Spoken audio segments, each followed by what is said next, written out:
క్లియర్గా ఇస్లాంలో నమ్మే వాళ్ళు మీలాంటి వాళ్ళు ముస్లింలందరూ కూడా క్లియర్గా ప్రతిరోజు మసీదుల నుంచి అజాన్ చేస్తూ ఉంటారు, అల్లాహు అక్బర్ అని చెప్పేసి. ఇది మత ప్రచారమా కాదా అని అంటే మీరేం చెప్తారు?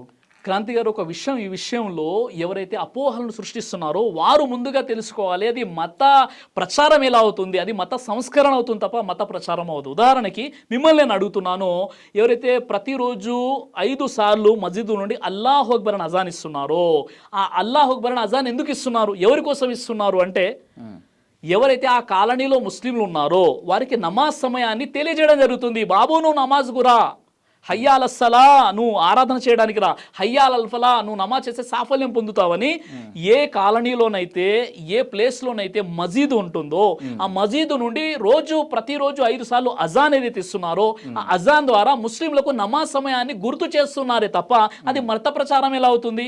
ఇందులో ఉన్నటువంటి ఒక పెద్ద జోక్ ఏంటంటే, ఇక్కడ అరబ్బీ భాషలో ఇది అజాన్ ఉంటుంది, ఇక్కడ అరబీ భాష మన హిందూ సోదరులకు తెలియనప్పుడు వాళ్ళు ఇప్పటి వరకు కూడా ఇక్కడ ఉన్నటువంటి హిందూ ఇప్పటి వరకు కూడా అజాన్ అంటే ఏంటో అర్థం తెలియదు. అజాన్ అంటే అర్థమే తెలియనప్పుడు అది మత ప్రచారం ఎలా అవుతుంది?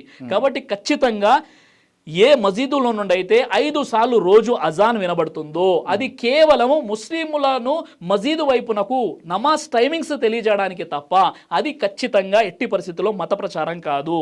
మరో విషయం ఏంటంటే, లేదండి ఈ మసీదు నుండి వచ్చేటటువంటి సౌండ్ ఏదైతే ఉందో ఇది ఎక్కువగా ఉంది అంటే అక్కడ ఉన్నటువంటి హిందూ సోదరులు ముస్లింలు పరస్పర అవగాహనతో ఆ లౌడ్ స్పీకర్లో తగ్గించండి అని లేదా ప్రేమపూర్వకంగా ఏదైనా మాట్లాడుకోవచ్చు. అలా కాకుండా ఇది మత ప్రచారం అంటే అది చాలా పెద్ద అభాండం.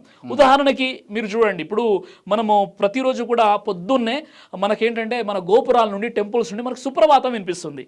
అక్కడ ఉండేటప్పుడు ఏ ముస్లిం అయినా లేదండి సుప్రభాతం ద్వారా మీరు మత ప్రచారం చేస్తున్నారంటే దాని అర్థం అది కాదు. సుప్రభాతం ఏ గుడి నుండి? సుప్రభాతం ఓన్లీ పొద్దున వస్తుంది, హజ్ మాత్రం మీరు చేసేదంతా కూడా రోజుకు 5 సార్లు చేస్తారండి. ఇప్పుడు అలా అనుకుంటే మనకు వినాయక చవితి సందర్భంగా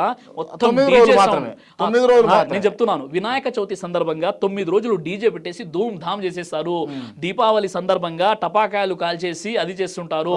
ఆ విధంగా ఒక్కరోజు అయినా, తర్వాత కార్తీక మాసం ఉంటుంది, కార్తీక మాసంలో మొత్తం టపాకాయలు మొత్తం సౌండ్ వినిపిస్తుంటుంది. నేను చెప్పే విషయం ఏంటంటే దేని ఆబ్జెక్షన్ చెప్పట్లేదు, నేను ఆబ్జెక్షన్ చెప్పట్లేదు.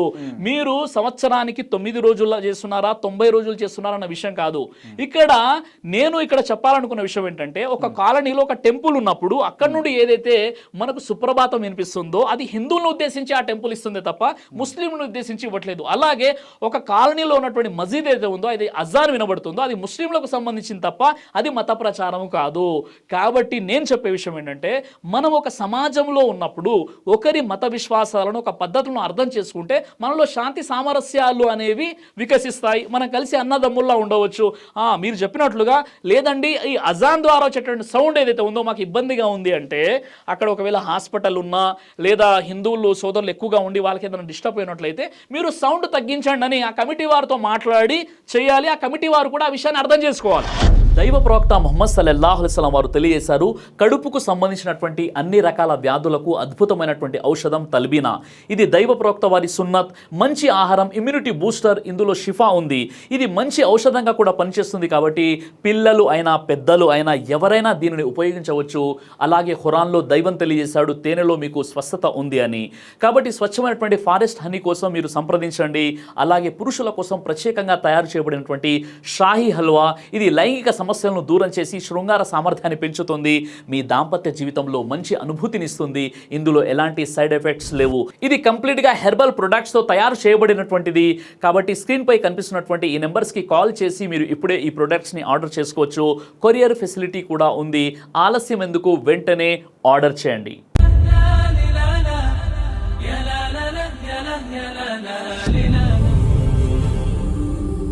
బ్రదర్ సిరాజ్ అని యూట్యూబ్ ఛానల్ని మీరు సబ్స్క్రైబ్ చేసినట్లయితే ఇన్షాల్లా దైవచిత్తం అయితే మీకు వీడియోస్ వస్తుంటాయి. అదేవిధంగా బ్రదర్ సిరాజ్ అనేటటువంటి ఫేస్బుక్ని కూడా లైక్ చేయడం వల్ల మీకు వీడియోస్ వస్తుంటాయి.